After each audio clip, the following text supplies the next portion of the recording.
Hanya dalam waktu singkat, Faya sudah sampai di rumahnya. Dia terlihat sangat glamor walau baru saja keluar dari rumah sakit. Dia berjalan dengan percaya diri dan duduk di taman belakang menunggu Edelweiss. Dalam beberapa saat, Edelweiss sudah datang dengan menaiki kursi roda. Faya mencengkeram tangannya kuat sekali ketika melihat hal itu. Hatinya merasa terbakar saat mengetahui jika sesuatu yang hebat telah terjadi antara gadis ini dengan suaminya. Wajah Faya kian sinis. Dia menatap Edelweiss seolah dia ingin menyingkirkannya sekarang juga. "Edelweiss!"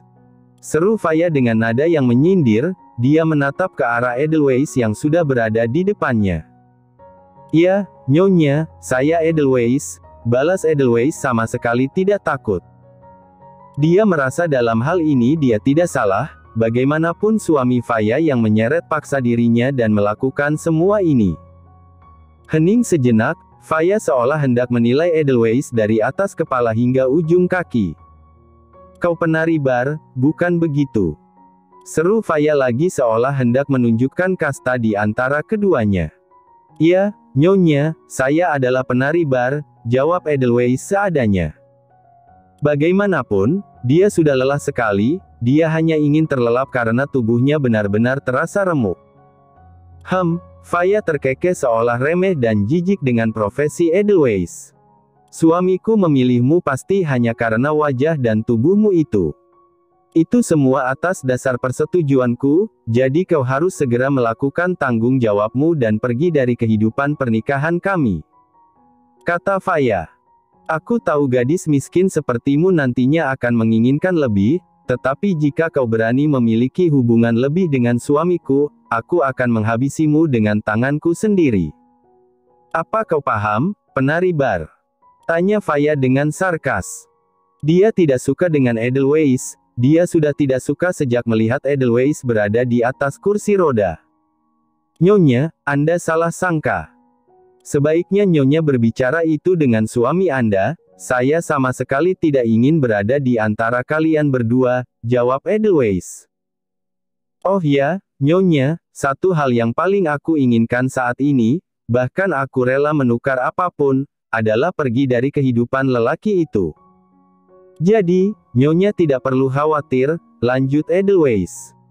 "Aku akan menghitung setiap harinya agar aku bisa cepat pergi dari tempat ini," geram Edelweiss, mencengkeram tangannya dengan kuat. Dia merasa orang-orang kaya benar-benar memiliki mulut pedas dan tidak memiliki simpati. Faya terdiam sejenak. Matanya yang tajam itu menilik lebih jauh, lalu dia melambaikan tangannya seolah mengusir Edelweiss. Udara menjadi kotor karena sampah. "Bawa dia kembali, aku tidak ingin dia berada di sekitarku," seru Faya dengan enteng, mengatakan Edelweiss kotor dan merupakan sampah.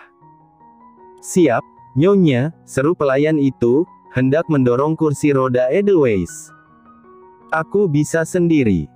Sampah sepertiku dipilih soalnya oleh suamimu, berarti bukankah sampah ini sangat cantik?"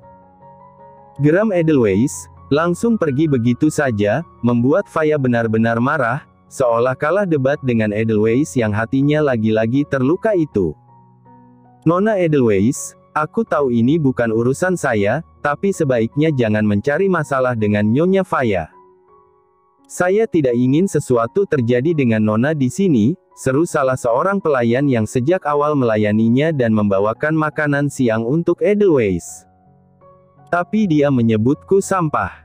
Manusia mana yang dengan tega menyebut manusia lainnya sampah? Sungguh kejam.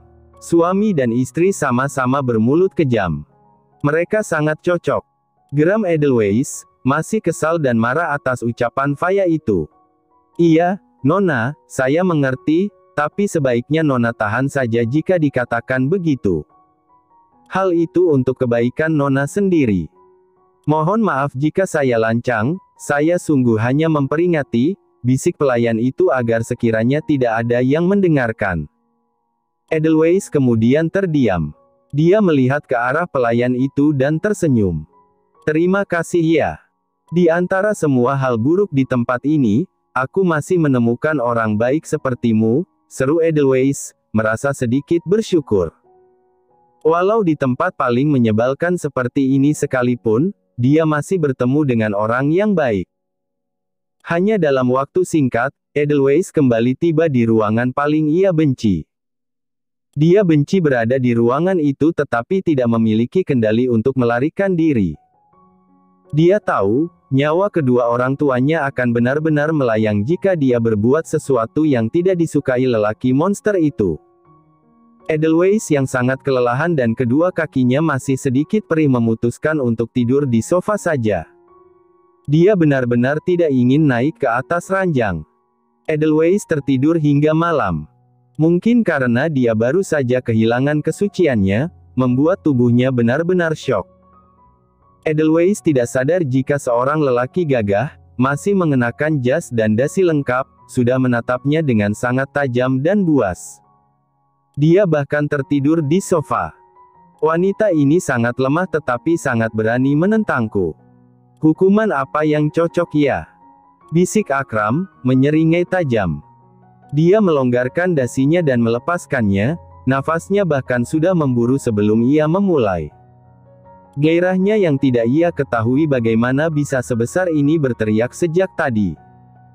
Dengan penuh kepercayaan diri, Akram membalik tubuh Edelweiss yang tidur menyamping agar terlentang.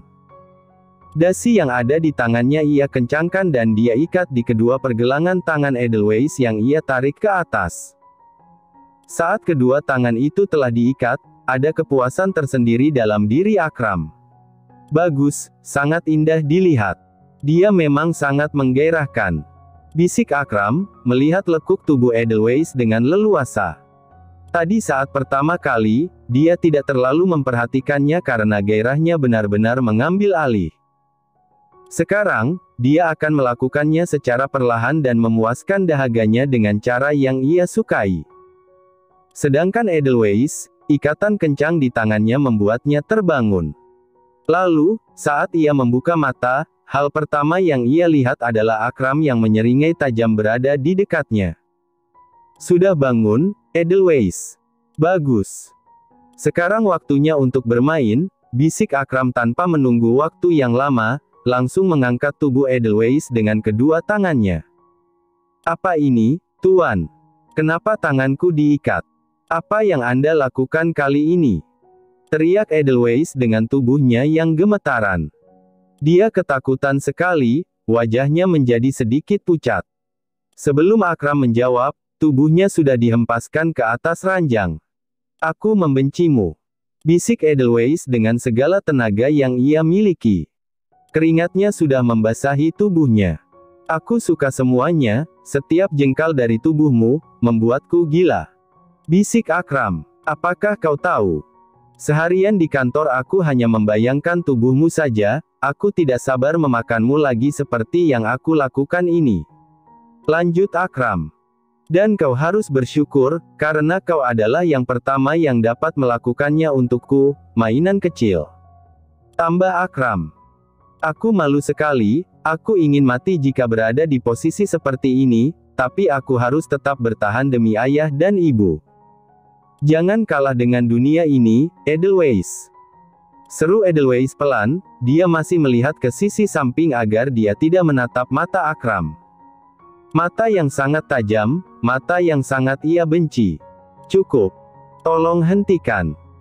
Jangan dilanjutkan lagi, keluh Edelweiss pelan, dia memiringkan wajahnya yang saat ini ditutupi rambut basah karena dia tertelungkup.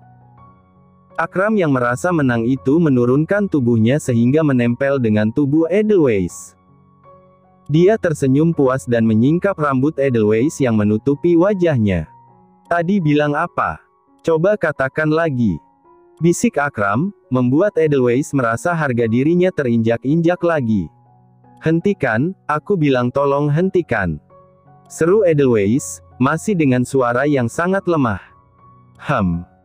Akan aku hentikan, tapi memohonlah padaku, bisik Akram lagi, membuat Edelweiss sangat marah, sampai ia tidak bisa menjelaskan betapa dia membenci Akram. Di saat yang sama, di ruangan Faya, dia tengah meminum wine di balkon kamarnya. Dia tahu suaminya tengah melakukan itu dengan gadis itu. Tangannya gemetaran hanya dengan membayangkannya saja. Dia meminum wine dalam jumlah yang sangat banyak, dan dia semakin marah dan cemburu pada Edelweiss.